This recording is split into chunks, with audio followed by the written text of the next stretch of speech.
نحمده ونستعينه ونصلي على رسوله الكريم أما بعد فأعوذ بالله من الشيطان الرجيم بسم الله الرحمن الرحيم والفجر وليال عشر وقال النبي صلى الله تبارك وتعالى عليه وسلم ما من أيام العمل الصالح فيها احب الى اللہ من هذه الايام العشر قالوا یا رسول اللہ ولا الجهاد في سبيل الله قال ولا الجهاد في سبيل الله الا رجل خرج بنفسه وماله ثم لم يرجع من ذلك بشيء او كما قال عليه الصلاة والسلام۔ قابل صد احترام بزرگوں، بھائیوں اور دوستوں،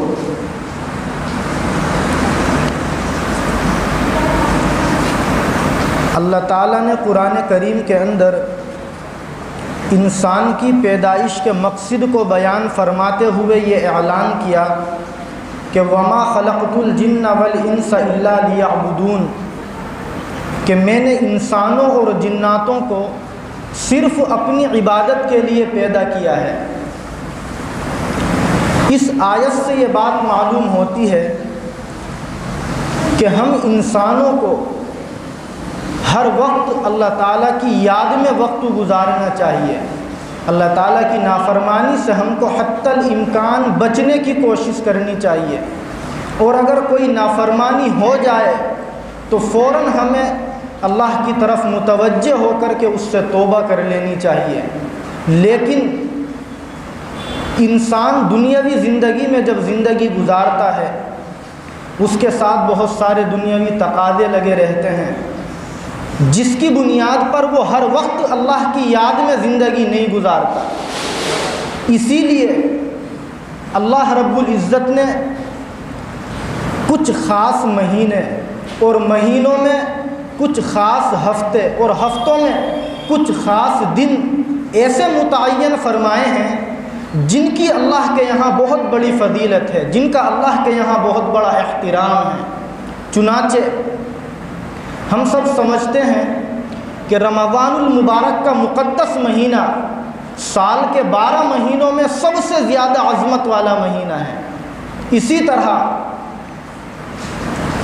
سال کے جو ہفتے ہیں، ان ہفتوں میں ذی الحج کے مہینے کا جو پہلا ہفتہ ہے، بلکہ یوں کہیے جو پہلا عشرہ ہے، جو شروع کے 10 دن ہیں، ان 10 دنوں کی اللہ کے یہاں بہت زیادہ فضیلت ہے، بہت زیادہ احترام ہے۔ اور ہفتے کے دنوں میں جمعے کے دن کو اور سال کے دنوں میں یوم عرفہ کو جو فضیلت اور جو مقام اور مرتبہ حاصل ہے، وہ دیگر دنوں کو حاصل نہیں ہے۔ اس بات سے مجھے یہ بات ذکر کرنی تھی کہ یہ جو اللہ کی طرف سے رمضان المبارک کا مقدس مہینہ اور ان مہینوں میں جو ذی الحج کے مہینے کے شروع کے 10 دن اور ہفتے کے دنوں میں جمعے کا دن اور عرفہ کا دن جو اللہ کی طرف سے بندوں کو دیے گئے ہیں، یہ اس لیے دیے گئے ہیں تاکہ ہم ان سے خاص فائدہ اٹھائیں اور زیادہ سے زیادہ ان میں ہم اللہ کے نبی کی سنت کے مطابق اللہ کی عبادت کریں۔ آپ سب سمجھتے ہیں، معلوم ہوگا آپ کو کہ آج چاند کی 27 تاریخ ہے، پرسوں کو یا ترسوں کو انشاءاللہ ذی الحج کے مہینے کا چاند نظر آئے گا۔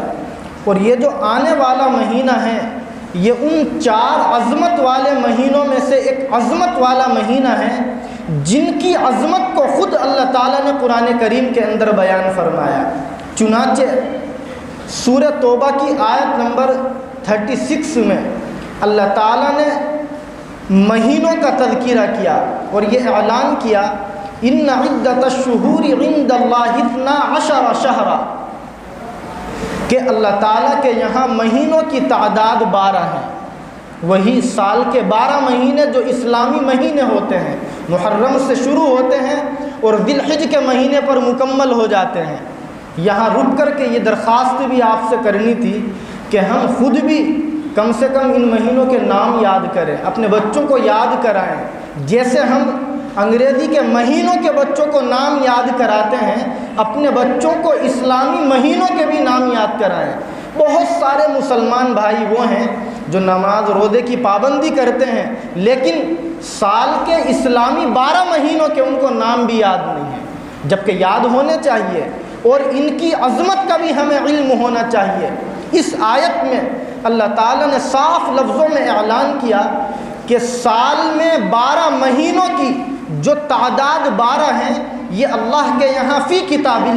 اللہ کی کتاب میں لکھی ہوئی ہے، لوح محفوظ میں ہے۔ اور فرمایا یوم خلق السماوات والارض، اسی دن سے لکھی ہوئی ہے جس دن سے اللہ تعالیٰ نے ان آسمانوں کو اور زمینوں کو پیدا فرمایا۔ آگے اسی آیت میں اللہ فرماتے ہیں منہا اربعۃ حرم، ان 12 مہینوں میں 4 مہینے وہ ہیں جو عظمت والے ہیں، احترام والے ہیں۔ عظمت اور احترام والے مہینوں کا مطلب کیا ہے؟ مفسرین نے لکھا ہے کہ زمانہ جاہلیت میں وہ لوگ جو اسلام کو نہیں مانتے تھے، قرآن کو نہیں مانتے تھے، اللہ کے نبی کو نبی نہیں مانتے تھے، لیکن اسلام سے پہلے بھی وہ لوگ زمانہ جاہلیت میں ان 4 مہینوں کا احترام کرتے تھے۔ مورخین نے لکھا ہے کہ اتنا احترام تھا ان 4 مہینوں کا ان زمانے جاہلیت کے لوگوں کے درمیان کہ ان 4 مہینوں میں وہ آپس میں قتل و قتال کو، لڑائی دنگے کو، فساد کو اچھا نہیں سمجھتے تھے، برا سمجھتے تھے۔ لیکن یہ جو عظمت والے، احترام والے 4 مہینے ہیں، یہاں رک کر کے پھر میں درخواست کروں گا کہ یہ بھی ہمیں معلوم ہونا چاہیے کہ وہ 4 مہینے عظمت اور احترام والے کون سے ہیں۔ یاد رکھیں گے آپ انشاءاللہ۔ ان میں ایک مہینہ ہے رجب کا مہینہ۔ رجب کا مہینہ کون سا ہوتا ہے؟ رمضان سے جو پہلا والا مہینہ ہے جس میں شب برات ہوتی ہے، اس سے پہلے والا مہینہ۔ رجب کے بعد شعبان، اور شعبان کے بعد رمضان۔ تو اس طریقے سے اس کو سمجھیں۔ اور دوسرے نمبر پر ذوالقعدہ کا مہینہ جو چل رہا ہے، یعنی جس مہینے میں ہم اپنے جانوروں کی قربانی کرتے ہیں، اس سے پہلے والا مہینہ۔ اور تیسرے نمبر پر وہی مہینہ جس مہینے میں ہم قربانی کرتے ہیں، ذوالحج کا مہینہ۔ تو رجب کا مہینہ، ذوالقعدہ کا مہینہ اور ذوالحج کا مہینہ، اور ایک مہینہ وہ ہے جس میں بہت سارے مسلمان بھائی اکھاڑے کھیلتے ہیں، اچھل کود کرتے ہیں، محرم الحرام کا مہینہ۔ یہ 4 مہینے وہ ہیں جو قرآن کریم کی اس آیت کے مطابق اللہ کے یہاں قابل احترام اور عظمت والے مہینے ہیں۔ اور ان 4 مہینوں میں سب سے زیادہ عظمت والا مہینہ جو ہے وہ اللہ کے یہاں ذوالحج کا مہینہ ہے، جو آنے والا مہینہ ہے۔ چنانچہ بیہقی میں 89 نمبر کی روایت ہے، اللہ کے نبی علیہ الصلاۃ والسلام ارشاد فرماتے ہیں سید الشہور شہر رمضان، کہ سال کے 12 مہینوں میں تمام مہینوں کا جو سردار ہے وہ رمضان المبارک کا مقدس مہینہ ہے۔ اور آپ نے فرمایا وَأَعْظَمُهَا حُرْمَةٌ ذُو الْحِجَّةِ، اور ان تمام مہینوں میں سب سے زیادہ جو عظمت والا، احترام والا مہینہ ہے اللہ کے یہاں وہ ذی الحج کا مہینہ ہے، جس کا انشاءاللہ پرسوں یا ترسوں کو چاند نظر آئے گا۔ اس لیے سب سے پہلی بات ہم یہ سمجھیں کہ اللہ کے یہاں سال کے ان 12 مہینوں میں یہ 4 مہینے، اور ان 4 مہینوں میں یہ آنے والا ذوالحج کا مہینہ سب سے زیادہ عظمت والا اور سب سے زیادہ احترام والا مہینہ ہے۔ اس مہینے کے جو شروع کے 10 دن ہیں یہ اتنے عظمت والے دن ہیں کہ ان دنوں کی جو راتیں ہیں، اللہ تعالیٰ نے قرآن کریم کے 30ویں پارے میں سورہ فجر کی شروع کی آیتوں میں ان راتوں کی قسم کھائی۔ چنانچہ اللہ فرماتے ہیں والفجر ولیال عشر، کہ میں قسم کھاتا ہوں فجر کی اور 10 راتوں کی۔ تمام مفسرین نے، جن میں خاص کر علامہ ابن کثیر رحمۃ اللہ علیہ ہیں، یہ لکھا ہے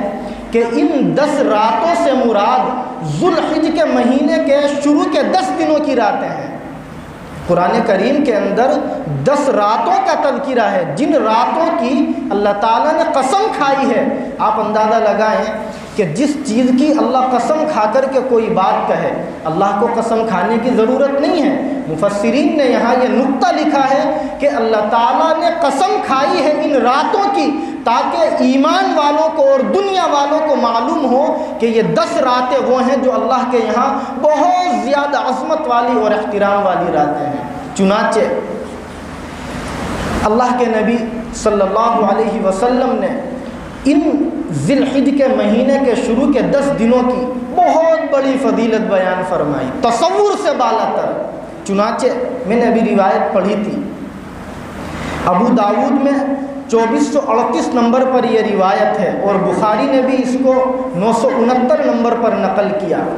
اللہ کے نبی علیہ السلام نے ارشاد فرمایا کہ ما من ایام العمل الصالح فیہا احب الی اللہ من هذه الایام العشر، کہ اللہ کے یہاں ان 10 دنوں سے زیادہ کوئی بھی دن عظمت والا نہیں ہے۔ اور بعض محدثین نے اس کے ترجمے میں یہ بات لکھی ہے کہ ان 10 دنوں میں ایمان والا جو بھی عمل کرے گا، اللہ کے یہاں اس عمل کی حیثیت وہ ہوگی جو ان 10 دنوں کے علاوہ میں کی گئے عمل کی اللہ کے یہاں عظمت اور حیثیت نہیں ہوگی۔ اس سے ہم اندازہ لگائیں کہ ان 10 دنوں کی اللہ کے یہاں کتنی بڑی عظمت ہے۔ صحابہ نے سوال کیا، اے اللہ کے رسول، یعنی جب آپ نے یہ بات کہی کہ ان 10 دنوں میں جو بھی عمل کیا جائے گا اس کی اللہ کے یہاں اتنی عظمت ہے جو باقی دنوں میں کیے گئے عمل کی نہیں ہے، تو صحابہ نے سوال کیا، اے اللہ کے رسول یہ بتلائیے ولل جہاد فی سبیل اللہ، اللہ کے راستے میں جہاد کرنے کی فضیلت بھی ان 10 دنوں کے کیے گئے عمل سے زیادہ نہیں ہے۔ آپ جانتے ہیں جہاد کس کو کہتے ہیں؟ ایک آدمی اپنی جان کو، اپنے مال کو لے کر کے اللہ کے کلمے کو بلند کرنے کے لیے کافروں سے جھاڑ بڑھا اور اسی حالت میں وہ دنیا سے رخصت ہو گیا، اسے کہتے ہیں جہاد میں شرکت کرنا، جس کا مقام اور مرتبہ اللہ کے یہاں بہت اعلیٰ درجے کا ہے۔ لیکن صحابہ نے جب سوال کیا، اے اللہ کے نبی یہ بتلائیے کیا ان 10 دنوں میں کیے گئے عمل کی فضیلت جہاد والے عمل سے بھی زیادہ ہے؟ اللہ کے نبی نے فرمایا ولل جہاد فی سبیل اللہ، کہ ہاں جہاد سے بھی زیادہ فضیلت ہے اس عمل کی جو مسلمان ان 10 دنوں میں اللہ کے لیے کرے۔ لیکن آپ نے آگے یہ بھی بیان فرمایا الا رجل خرج بنفسه وماله، ہاں اگر کوئی انسان اپنی جان کو لے کر کے، اپنے مال کو لے کر کے اللہ کے کلمے کو بلند کرنے کے لیے جہاد کے لیے نکلا، ثم لم يرجع من ذلك بشيء، پھر وہ واپس اپنے گھر نہیں آیا، یعنی جہاد میں ہی اس کی شہادت ہو گئی، وہ اللہ کو پیارا ہو گیا، جس کو حقیقی شہید کا درجہ دیا گیا۔ اللہ کے نبی فرماتے ہیں کہ اس انسان کے عمل کی فضیلت ان 10 دنوں میں کیے گئے عمل کی فضیلت سے زیادہ ہے، ورنہ کوئی بھی عمل اللہ کے یہاں ایسا نہیں ہے جو ان 10 دنوں میں کیے گئے عمل سے اللہ کے یہاں زیادہ پسندیدہ ہو۔ اس لیے خلاصہ یہ ہے ان روایتوں کا کہ ہم ان 10 دنوں کی عظمت کا خیال کریں اور ان 10 دنوں میں ہم اللہ تعالیٰ کی زیادہ سے زیادہ عبادت کریں۔ عبادت کون سی کرے؟ اسلام نے کسی خاص طریقے کو متعین نہیں فرمایا، البتہ امام طبرانی رحمۃ اللہ علیہ نے اپنی معجم کے اندر ایک روایت نقل فرمائی ہے جس کے الفاظ یہ ہیں کہ ما من ایام اعظم ولا احب الی اللہ، کہ اللہ کے یہاں کوئی عظمت والا اور کوئی پسندیدہ عمل ایسا نہیں ہے جو ان 10 دنوں میں کیا جائے۔ آگے آپ فرماتے ہیں فَأَكْثِرُوا فِيهِنَّ مِنَ التَّهْلِيلِ وَالتَّكْبِيرِ وَالتَّحْمِيدِ، 3 الفاظ آپ نے استعمال فرمائے کہ اے لوگو تم ان 10 دنوں میں زیادہ سے زیادہ تحلیل کیا کرو۔ تحلیل کا مطلب ہوتا ہے کہ زیادہ سے زیادہ لا الہ الا اللہ کہا کرو۔ دوسرے نمبر پر آپ نے ایک لفظ استعمال فرمایا والتکبیر، کہ ان 10 دنوں میں زیادہ سے زیادہ اللہ کی بڑائی کو بیان کیا کرو، اللہ اکبر کا ورد کیا کرو۔ تیسرا لفظ آپ نے استعمال فرمایا والتحمید، کہ ان 10 دنوں میں زیادہ سے زیادہ اللہ کی تعریف کیا کرو، یعنی الحمدللہ کہا کرو۔ مفسرین نے اور محدثین نے، فقہا نے اس روایت کے ضمن میں یہ بات لکھی ہے کہ ہم مسلمانوں کو چاہیے کہ ہم ان 10 دنوں میں زیادہ سے زیادہ تکبیر تشریق پڑھیں۔ تکبیر تشریق آپ کو یاد ہوگی، کیا الفاظ ہیں اس کے؟ اللہ اکبر لا الہ الا اللہ واللہ اکبر وللہ الحمد۔ یاد ہوگا آپ سب کو یہ جملہ، اس کو کہتے ہیں تکبیر تشریق۔ ان الفاظ کے اندر اللہ کی تعریف بھی آ گئی، وللہ الحمد، کہ اللہ کے لیے تمام تعریفیں ہیں۔ ان الفاظ کے اندر اللہ کی بڑائی بھی آ گئی، اللہ اکبر اللہ سب سے بڑے ہیں، اور ان الفاظ کے اندر لا الہ الا اللہ کا بھی تذکرہ آ گیا۔ اس لیے ان 10 دنوں میں میری آپ سے گزارش ہے اور خود اپنے آپ سے بھی کہ ہم روزانہ ان 10 دنوں میں ایک تسبیح کم سے کم 24 گھنٹے میں تکبیر تشریق کی پڑھ لیا کریں۔ اگر تسبیح نہیں پڑھ سکتے کاؤنٹ کر کے تو پھر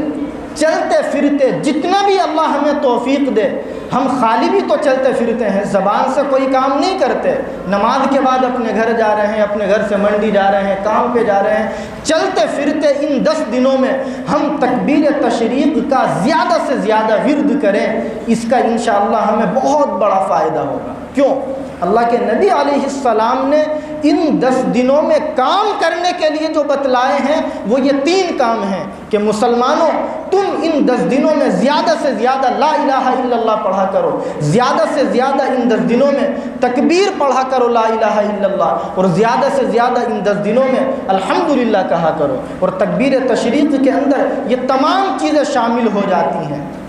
تو یہ تو ان 10 دنوں کی فضیلت ہے، اور ان 10 دنوں میں ہمیں کیا کرنا چاہیے اس کا تذکرہ ہے۔ آپ سب جانتے ہیں کہ ان 10 دنوں میں ایک دن وہ آتا ہے جس کو عرفہ کا دن کہا جاتا ہے۔ عرفہ کا دن کہتے ہیں اس مہینے کی جو آنے والا مہینہ ہے ذی الحج کا، اس کی 9ویں تاریخ کے دن کو، جس کے اندر ہمارے وہ مسلمان بھائی جو حج کے لیے جاتے ہیں وقوف عرفہ یعنی حج کا سب سے اہم عمل کرتے ہیں، جس کے بغیر حج بھی نہیں ہوتا۔ اللہ کے نبی علیہ السلام نے یوم عرفہ کی یعنی اس مہینے کے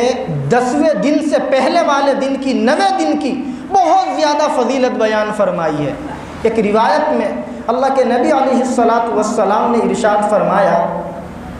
کہ اللہ تعالیٰ عرفہ کے دن جتنے زیادہ جہنمیوں کو جہنم سے چھٹکارا عطا فرماتے ہیں اتنا کسی اور دن نہیں عطا فرماتے۔ اس کے علاوہ وہ فضیلت آپ سب کو یاد ہوگی جس پر ہم عمل بھی کرتے ہیں۔ اللہ کے نبی علیہ السلام فرماتے ہیں کہ انی احتسب علی اللہ ان یکفر السنۃ التی قبلہ والسنۃ التی بعدہ، کہ جو مسلمان عرفہ کے دن کا روزہ رکھتا ہے،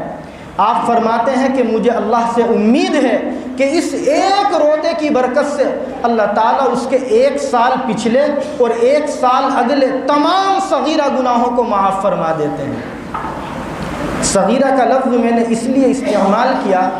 کہ یہ جو عبادتوں کے ذریعے گناہوں کی معافی کا تذکرہ ہے، اس کے سلسلے میں تمام مفسرین اور محدثین اور فقہا کا ضابطہ اور رول یہی ہے کہ عبادتوں کے ذریعے وہی گناہ معاف ہوتے ہیں جو صغیرہ ہوتے ہیں۔ کبیرہ اور بڑے گناہوں سے معافی کے لیے انسان کا توبہ کرنا لازم اور ضروری ہے۔ اس لیے اس سال عرفہ کا دن کس تاریخ میں آئے گا انگریزی کی اور کس دن آئے گا اس کا پتہ جب چلے گا جب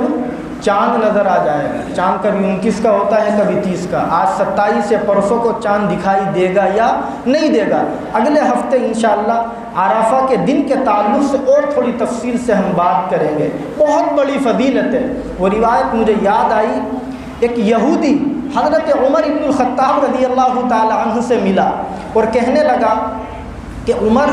قرآن کریم کے اندر ایک آیت ایسی ہے کہ اگر وہ آیت ہماری مذہبی اور آسمانی کتاب میں نازل ہو جاتی تو جس دن وہ آیت نازل ہوتی، جس دن کے بارے میں ہوتی، ہم اس دن کو عید کے طور پر منایا کرتے، جشن منایا کرتے۔ حضرت عمر نے معلوم کیا بھائی کون سی آیت ہے، تو اس نے کہا کہ سورہ مائدہ کی آیت نمبر 3 جس کے اندر اللہ تعالیٰ نے یہ بیان فرمایا الیوم اکملت لکم دینکم واتممت علیکم نعمتی ورضیت لکم الاسلام دینا۔ اللہ فرماتے ہیں کہ آج کے دن اکملت لکم دینکم، میں نے تمہارے لیے تمہارے دین کو مکمل کر دیا، واتممت علیکم نعمتی، اور میں نے اپنی نعمتوں کو تمہارے اوپر مکمل کر دیا، ورضیت لکم الاسلام دینا، اور میں تم لوگوں سے مذہب کے اعتبار سے، اسلام کے اعتبار سے راضی ہو گیا۔ یہ اتنی اعلیٰ درجے کی آیت کریمہ ہے کہ یہودی جو قرآن کو نہیں مانتا تھا حضرت عمر سے کہتا ہے کہ یہ آیت جس دن کے بارے میں نازل ہوتی ہم تو اس دن کو جشن کے طور پر، عید کے طور پر منایا کرتے۔ حضرت عمر رضی اللہ تعالی عنہ اعلیٰ درجے کے ذہین انسان تھے، وہی انسان تھے جن کے بارے میں حضور نے کیا فرمایا تھا، لو کان بعدی نبی لکان عمر، کہ اگر میرے بعد کوئی نبی ہوتا تو اللہ تعالیٰ عمر کو نبی بناتے۔ آپ نے بڑے پیار سے اس یہودی سے کہا کہ مجھے وہ دن بھی معلوم ہے جس دن کے بارے میں اللہ تعالیٰ یہاں تذکرہ فرما رہے ہیں، اور یہ فرمایا مجھے وہ دن بھی یاد ہے جس دن اللہ تعالیٰ نے اس مبارک آیت کو نازل فرمایا تھا۔ پھر آپ نے تذکرہ کیا کہ یہ آیت کریمہ جمعے کے دن نازل ہوئی تھی، اور آپ نے فرمایا یہ آیت کریمہ عرفہ کے دن کے بارے میں نازل ہوئی تھی، لیکن آپ نے فرمایا ہم اس دن کو جشن کے طور پر اور عید کے طور پر نہیں مناتے۔ اس حدیث سے بھی معلوم ہوتا ہے کہ عرفہ کے دن کی اللہ کے یہاں کتنی بڑی فضیلت ہے۔ وہ دن بھی آپ یاد کیجئے گا ان مبارک 10 دنوں میں ہی آتا ہے، اور ان کے جو اگلا دن ہے یعنی 10واں دن جس کے دن ہم اپنے جانوروں کی قربانی کرتے ہیں، اس کی فضیلت کے تو کیا کہنے۔ اللہ کے نبی علیہ السلام نے مستقل اس دن کی فضیلتیں بیان فرمائی اور فرمایا اس دن جو مسلمان اپنی قربانی کے جانور کو قربان کرتا ہے تو من احراق الدم، یعنی اپنے قربانی کے جانور کے خون کے بہانے سے زیادہ اللہ کے یہاں اس دن کوئی عمل پسندیدہ نہیں ہے۔ اور آپ نے یہاں تک فرمایا کہ قربانی کے جانور کا خون زمین پر نہیں گرتا، اللہ کے یہاں اس کو قبول کر لیا جاتا ہے۔ اس لیے ہم ان مبارک 10 دنوں میں زیادہ سے زیادہ اللہ کی عبادت کریں۔ خلاصہ یہی ہے کہ عبادت اگر ہم نفلی نہیں کر سکتے، یعنی نفلی روزے نہیں رکھ سکتے، راتوں میں تہجد نہیں پڑھ سکتے، تو کم سے کم ہم اتنا ضرور کر لیں کہ ہم ان 10 دنوں میں کوئی نماز نہ چھوڑیں۔ نماز تو ویسے بھی نہیں چھوڑنی چاہیے، لیکن ان 10 دنوں میں خاص کر ہم کوئی بھی نماز فرض نہ چھوڑیں، چاہے ہم نفل نمازیں نہ پڑھیں کا مطلب میں یہ نہیں کہنا چاہتا کہ نہ پڑھیں بالکل چھوڑ دیں، میں یہ کہنا چاہتا ہوں کہ چاہے نفل نہ پڑھیں لیکن فرض نمازوں کو نہ چھوڑیں۔ ہم اگر تہجد نہ پڑھیں تو کم سے کم ان 10 دنوں میں اللہ کی نافرمانی سے بچے رہیں، اور ان مہینوں کی خاص کر ان مہینوں کے جو عظمت والے 4 مہینے ہیں، اور ان مہینوں میں یہ عظمت والا سب سے زیادہ مہینہ، اور اس عظمت والے مہینے کے ان شروع کے 10 دنوں کی ہم عظمت کا خیال کریں۔ ایک اور بات، پرسوں یا ترسوں کو انشاءاللہ چاند دکھلائی دے گا ذوالحج کے مہینے کا۔ اس مہینے کا چاند دکھائی دینے کے بعد ہم مسلمانوں کو جو کام کرنے چاہیے اور جو نہیں کرنے چاہیے وہ سب اللہ کے نبی نے بیان فرمائے۔ ان باتوں میں سے ایک بات یہ بھی ہے کہ ہم اگر قربانی کا ارادہ رکھتے ہیں، آپ غور سے سنیے گا، اگر قربانی کا ارادہ رکھتے ہیں تو پھر بہتر یہ ہے کہ ہم کل اور پرسوں سے پہلے اپنے سر کے یا بدن کے بالوں کو کاٹ لیں، اپنے ناخنوں کو تراش لیں، اس لیے کہ اللہ کے نبی علیہ السلام نے ذوالحج کا چاند دیکھنے کے بعد اس انسان کے لیے بال اور ناخن کاٹنے سے منع فرمایا ہے جس کا ارادہ قربانی کرنے کا ہو، سب کو منع نہیں فرمایا۔ چنانچہ مسلم شریف میں یہ روایت ہے 1977 نمبر پر، اور الفاظ اس روایت کے جو ہیں آپ ان پر غور کریں اور ایک غلط فہمی کو اپنے درمیان سے ختم کریں۔ اللہ کے نبی فرماتے ہیں اذا دخلت العشر واراد احدکم ان یضحی، کہ جب ذوالحج کے مہینے کے شروع کے 10 دن شروع ہو جائیں، یعنی جب چاند نظر آ جائے، آپ نے اگلا لفظ استعمال کیا اور تم میں سے کسی کا ارادہ قربانی کرنے کا ہو، یہ لفظ آپ نے خود استعمال کیا کہ تم میں سے کسی کا ارادہ قربانی کرنے کا ہو، فلا یمس من شعرہ وبشرہ شیئا، وہ اپنے بال اور اپنے ناخن کو نہ چھوئے، یعنی نہ کاٹے۔ لیکن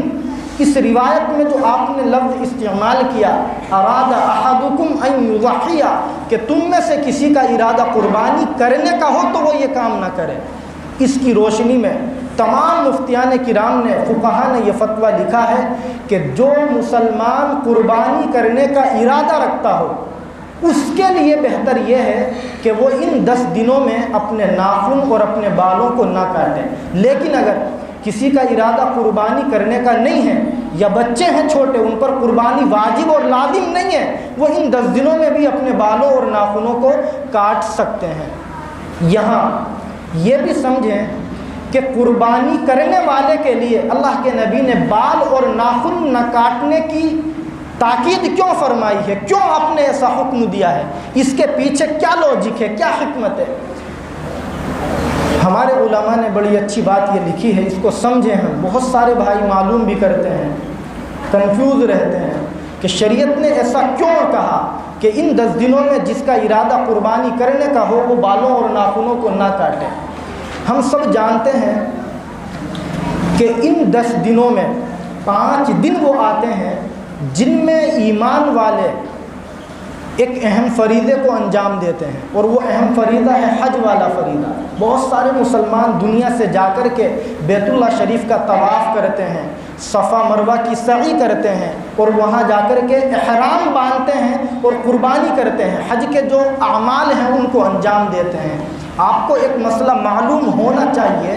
کہ احرام باندھے ہوئے انسان کے لیے یہ جائز نہیں ہے کہ وہ اپنے ناخن کاٹے یا اپنے بال کاٹے۔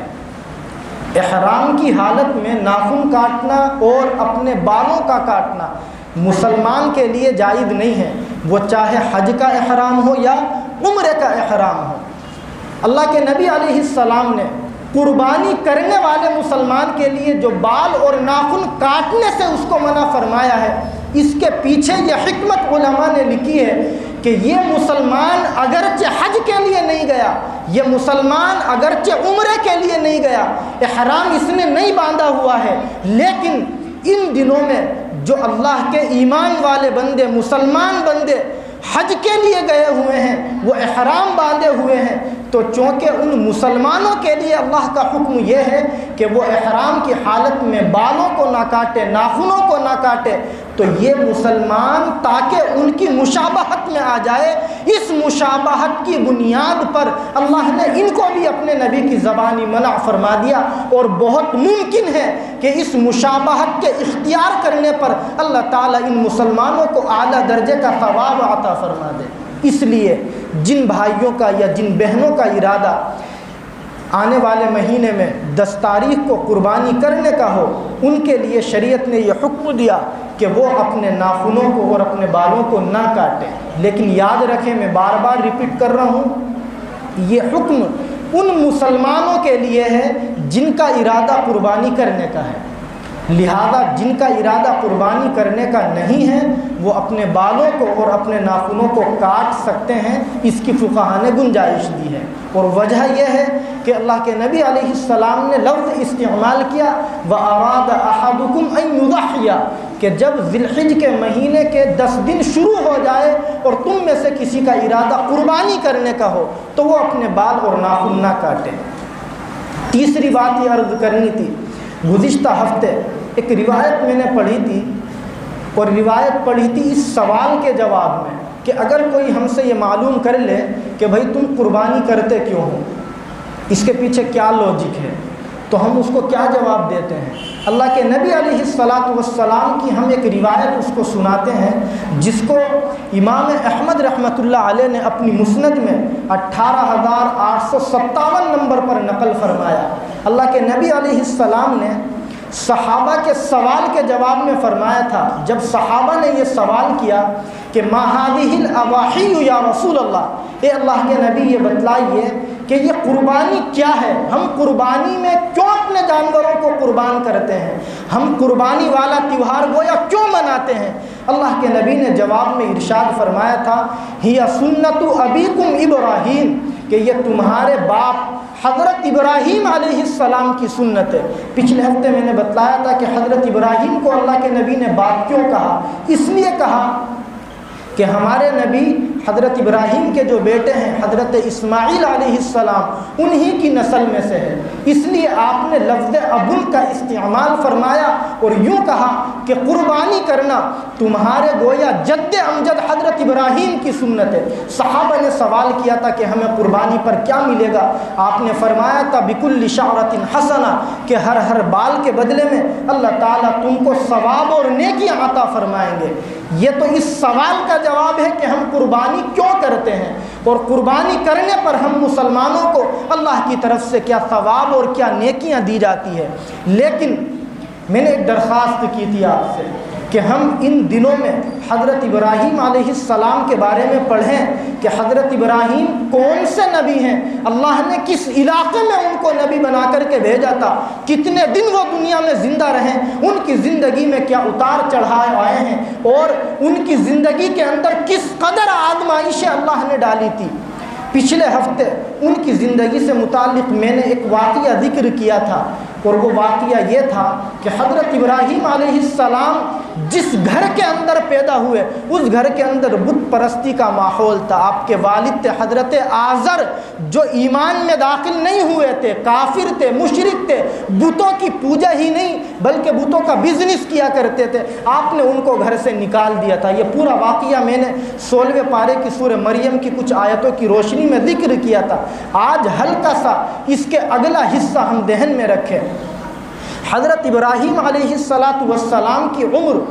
تقریباً 86 سال کی تھی۔ آپ غور فرمائیے 86 سال کی عمر ہے اور ابھی تک آپ کے یہاں کوئی بچہ پیدا نہیں ہوا تھا۔ بڑھاپے میں بحیثیت انسان ہونے کے آپ کو اولاد کے سہارے کی ضرورت محسوس ہوئی تو قرآن کریم نے سورہ صافات کے اندر اس بات کا تذکرہ فرمایا آیت نمبر 100 میں کہ ربی حبلی من الصالحین۔ حضرت ابراہیم علیہ السلام نے دعا فرمائی کہ اے میرے پروردگار مجھے نیک صالح اولاد عطا کر دیجئے۔ یہاں رک کر کے ہم یہ سمجھیں کہ اگر ہم میں سے کوئی مسلمان ایسا ہو جس کے یہاں بچہ نہ ہوا ہو اور وہ بچے کی دعا کرتا ہو تو صرف یہ دعا نہ کرے کہ اللہ مجھے لڑکا دے دے یا مجھے کوئی بچہ دے دے، بلکہ یہ دعا کرے اے اللہ مجھے نیک بچہ عطا فرمائیے۔ صرف بچے کی دعا نہیں کرنی چاہیے بلکہ نیک بچے کی دعا کرنی چاہیے۔ حضرت ابراہیم علیہ السلام کی دعا سے یہ بات ہمیں معلوم ہوتی ہے۔ آپ نے الفاظ استعمال کیے تھے ربی حبلی من الصالحین، کہ اے میرے پروردگار مجھے نیک صالح اولاد عطا کر دیجئے۔ چنانچہ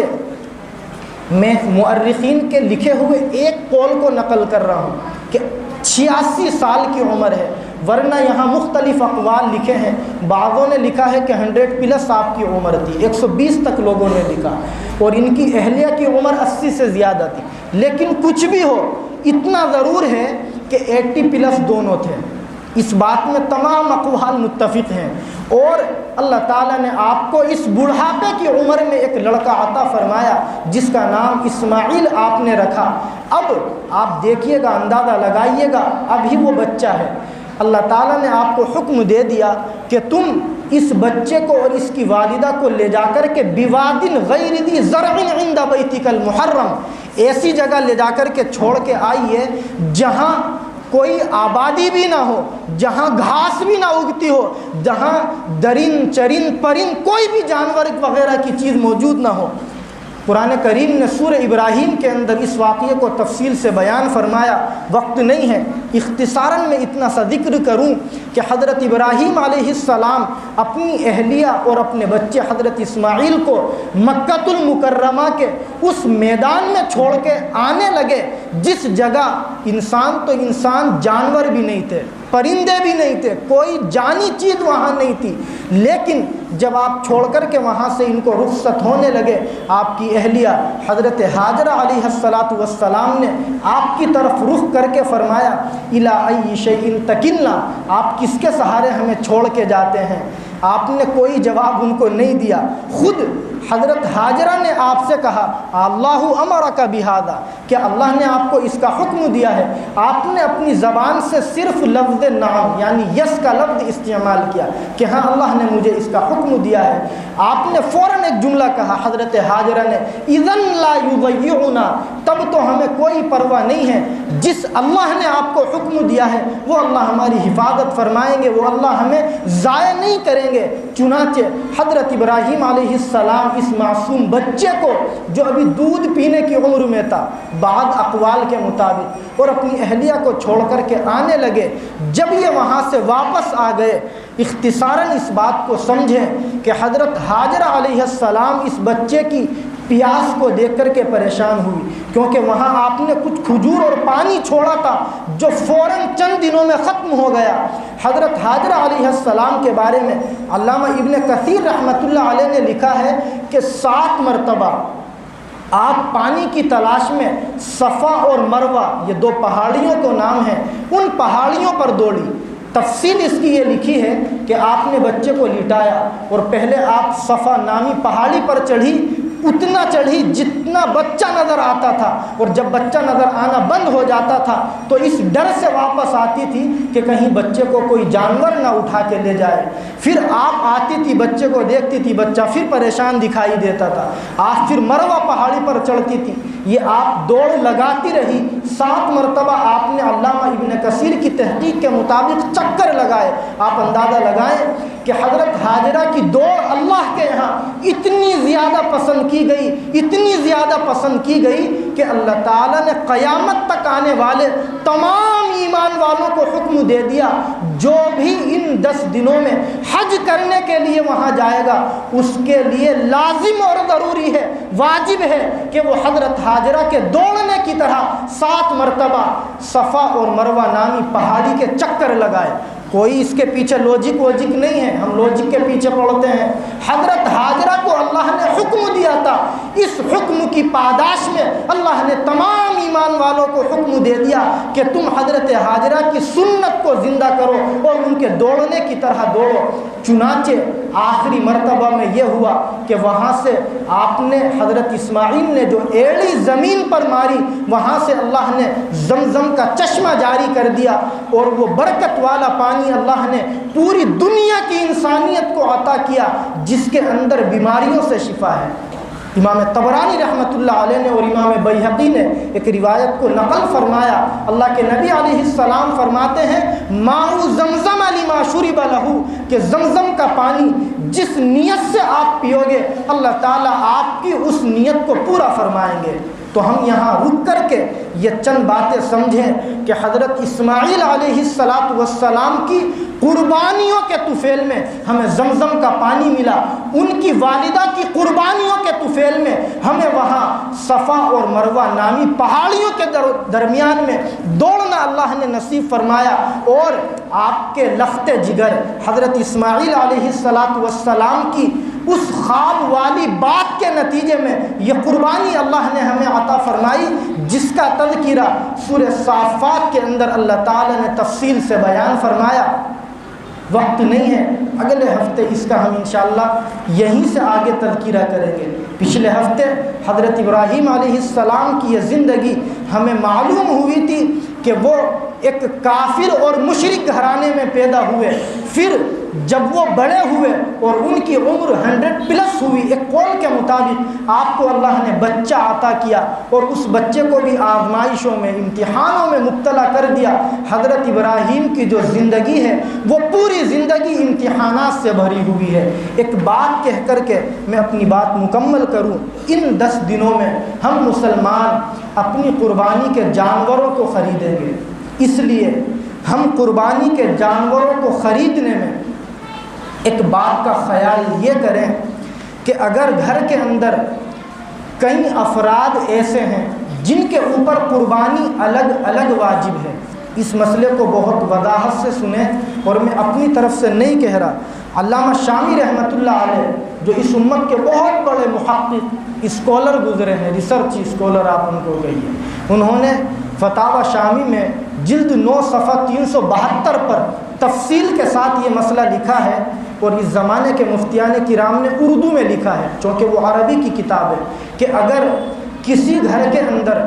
کئی لوگ ایسے ہوں جن کے پاس الگ الگ نصاب کے بقدر مالیت موجود ہو تو سب کے اوپر الگ الگ قربانی کرنا واجب ہے۔ قربانی کس پر واجب ہے یہ بات پوری کر کے ہی بات میں پوری کروں گا۔ اگر کسی مسلمان کے پاس اس زمانے میں 52.5 تولے چاندی کے بقدر مال ہو، مارکیٹ میں چاندی کے ریٹ آگے پیچھے ہوتے رہتے ہیں، میں نے اس کی آج ہی تحقیق کی، 35,000 روپے دلی میں اگر کسی کے پاس ہیں، اور یاد رکھیں زکوٰۃ کے واجب ہونے میں اور قربانی کے واجب ہونے میں 2 چیزوں کا فرق ہے، وہاں تو مال پر سال کا گزرنا ضروری ہے، یہاں سال گزرنا ضروری نہیں ہے، اور وہاں پر مال کا بڑھتا ہوا ہونا ضروری ہے، اور یہاں قربانی کے وجوب کے لیے مال کا نامی ہونا، بڑھتا ہوا ہونا ضروری نہیں ہے۔ اگر ہمارے پاس کچھ سونا ہے، کچھ چاندی ہے، کچھ کیش میں پیسہ ہے، ان سب کو ہم نے جوڑا 35,000 روپے بن گئے، ہمارے اوپر قربانی واجب۔ ہمارے گھر میں وائف ہے، اگر وہ وائف ہماری سونے چاندی کی خود مالک ہے تو اس کے اوپر اگر یہ سونا چاندی جو ہے اتنا بن جاتا ہے جتنی 35,000 کی قیمت، اس کے اوپر الگ سے قربانی واجب۔ ہماری کوئی 15 سال سے زیادہ عمر کی بہن گھر میں موجود ہے، اس کے پاس اگر جوڑے ہوئے 35,000 روپے رکھے ہیں، اس کے اوپر الگ سے قربانی کرنا واجب ہے۔ ہمارا کوئی جوان بھائی ہے، اگر اس نے اپنے اکاؤنٹ میں الگ سے چاہے گھر والوں کی چوری سے ہی صحیح 35,000 روپے جوڑ رکھے ہیں، اس کے اوپر الگ سے قربانی کرنا واجب ہے۔ یہ ساری تفصیلات علامہ شامی نے اپنی کتاب میں لکھی ہے، میں اپنی طرف سے نہیں کہہ رہا۔ اس لیے میرا آپ سے مشورہ اور گزارش یہ ہے کہ ہم بجائے اس کے کہ 15,000 کا، 20,000 کا، 25,000 روپے کا کوئی بکرا خریدے،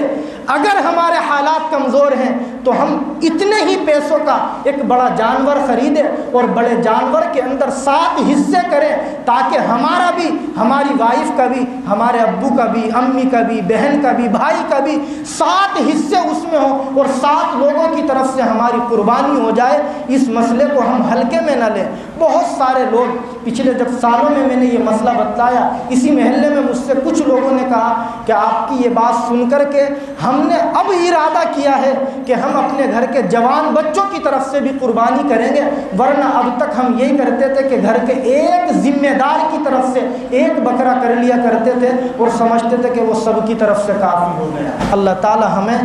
دین کی اور شریعت کی صحیح سمجھ نصیب فرمائے، اور قربانی کے فریضے کو اللہ ہم سب کو ثواب کی نیت سے اخلاص کے ساتھ کرنے کی توفیق نصیب فرمائے۔ وآخر دعوانا ان الحمد للہ رب العالمین۔